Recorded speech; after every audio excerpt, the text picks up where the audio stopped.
Money FM 89.3, the best of the afternoon update.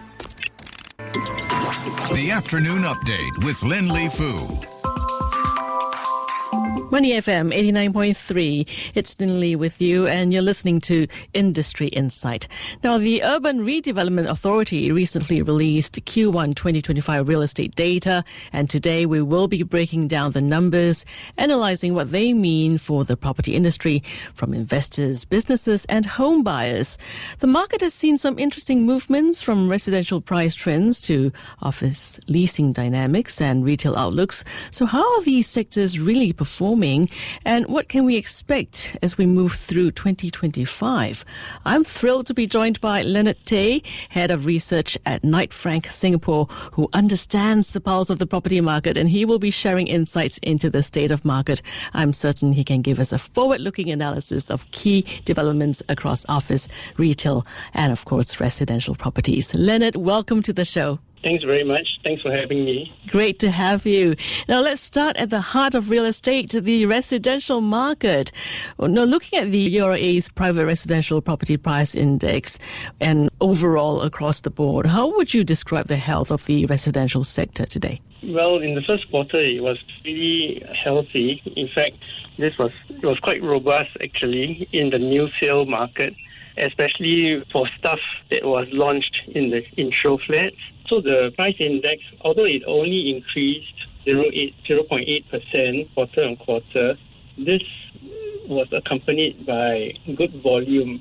During the quarter, home buyers were active at show flats, taking up prominent launches at established HDB towns where there are ample amenities, or else in areas with a compelling growth story, such as Tengah. Home buyer demand continues to be supported by strong household balance sheets that have been on the path of steadily improving affluence, accompanied by low unemployment and liquid wealth that has been passed down from earlier generations of Singaporeans that have benefited from asset appreciation. Okay, Leonard, if we focus on condominiums, both new launches and resale, are buyers still confident about the market? Or are we starting to see more selective, cautious behavior? Well, it's only been a month since the Trump administration announced widespread, global, far-reaching tariffs. And this has sort of put a pause on things. Usually the knee-jerk reaction to whenever there's a shock to the system is buyers and sellers go into a state of pause. But at the moment, for the residential sector, I think so long as unemployment remains low and retrenchments contained and workers are assured that their jobs are secure, domestic demand should be supported as long as household balance sheets remain strong. However, if this starts to take an impact on businesses and job security becomes a concern, then I think buying homes will be put on the back burner for a while. Okay, when you look across the different segments, core central region, rest of central region, and outside central region, where are you seeing resilience or weakness? In the core central region, CCR, prices only grew by a little 0.8%.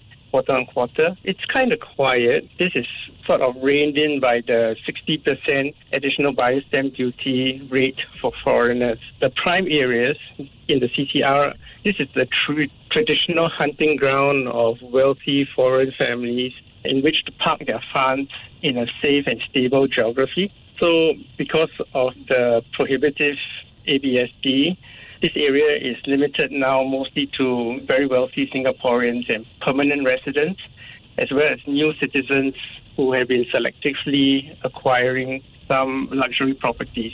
On the flip side, in the OCR, even though prices didn't really grow in the first quarter of the year, because I think whatever's selling now in the new sale market has already balanced with current benchmarks, price benchmarks. So there has been strong take-up rates at new launches such as Lentor Central Residences, Parktown Residence, Delta, and Bagnall House. So there is demand without too much price increases. Price increases have reached a kind of equilibrium. Okay. Now, shifting to public housing, HDB resale prices have been a big talking point. What's happening in the HDB resale market in Q1? Are prices still climbing? And if so, what's driving this? In contrast with the private home market, the HDB resale market increased 1.6% quarter-on-quarter in the first quarter this year. So I think there still is some momentum, although price increase is starting to moderate. That said, again, like with all things, because of the way the world is moving now and the level of uncertainty has just ratcheted up, I think most households are going to be more concerned. Well, firstly, with the election and then the economy, bread and butter issues before relooking at housing purchases. Okay, very quickly, Leonard, are you noticing any shifts in buyer profiles for HDB resale flats? Mostly it's still by new family formations as well as upgraders. That means those moving into a better location, newer HDB flat, bigger home. Okay, so across condos and HDBs, seems different forces are pulling on different parts of the market. Now, let's shift gears into commercial property, starting with the office sector. URA's office rental index, for Q1 2025, where are we right now? Is demand holding up, or are we seeing early signs of pressure? Everything seems steady at the moment. There seems to be a balance where there's not too much pressure downward or upward. So there is a state of equalization. The office rental index rose by a very slight 0.3% quarter-on-quarter in the first 3 months of the year. Yeah, so this slight increase was backed by occupiers renewing leases at existing premises, coupled with very, very selective flight to quality moves. Yeah, in some instances, the buildings are quite full, but rents are no longer increasing. I see. So the flight to quality, firms upgrading to better spaces rather than expanding square footage is not really the dominant trend anymore.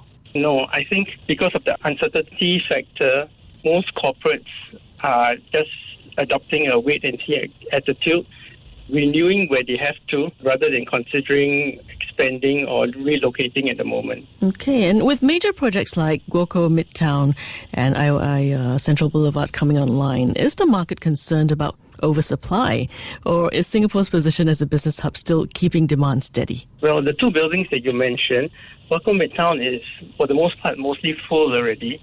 I think Central Boulevard Towers is going to reach full occupancy pretty soon. It's about in excess of 80% occupied at the moment. So I don't think there is any oversupply at the moment. In fact, for the year ahead, there's going to be not much new stock coming onto market. Yeah. Okay, and from an investor's lens, do you think Singapore's office market is still considered a safe haven play, rather, despite global economic uncertainty? Yeah, so that's a little bit of a paradox. While the world might be becoming an increasingly unsafe place, but not everything is bleak for Singapore. If Singapore continues to position itself as a neutral, stable, technology-based hub, more investment can be drawn for companies, reorienting production and supply chains, as well as business functions away from risk zones into safe haven areas like Singapore. Okay. Finally, let's touch on retail. How healthy is the retail sector today, particularly with tourism recovering? Okay, so the retail, again, seems steady based on real estate indicators at the moment, but retail rents by the rental index fell slightly by 0.5% on quarter in the first 3 months of the year. What characterizes the retail operating environment is high costs, high labor, occupational and material costs. And I think also the whole enterprise of F&B, food and beverage, eateries, proliferating throughout the island is starting to reach a stage where it's become quite Darwinian. The number of closures in 2024 fast reaching the number of openings in the same year. So it could be signs of an overweight food arena, when openings and closings, both blossom and wither at the same time. Okay. But in terms of retail leasing, what are you seeing? Are F&B, entertainment and experience-based tenants still driving demand more than traditional retail? Yes, that is, because with retail facilities, sort of have to compete with online retail. So experience-based, which is where a lot of it is F&B, is sort of needed to bring physical bodies out into retail spaces and to keep malls pedestrian traffic high. Okay, and retail seems to be finding a new rhythm there with landlords and brands becoming, I think slightly more creative as well.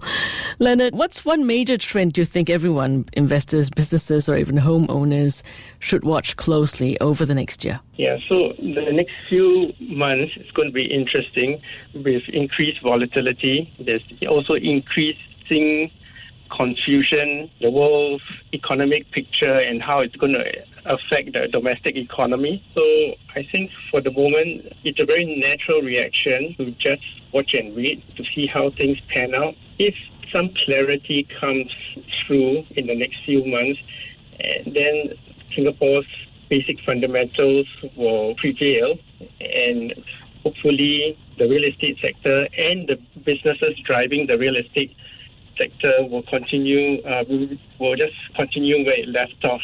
Okay, interesting point there. And before we wrap up, Leonard, I just wanted to ask you about the GE season. Do you think the election climate could shift investor behavior or property market dynamics in any way?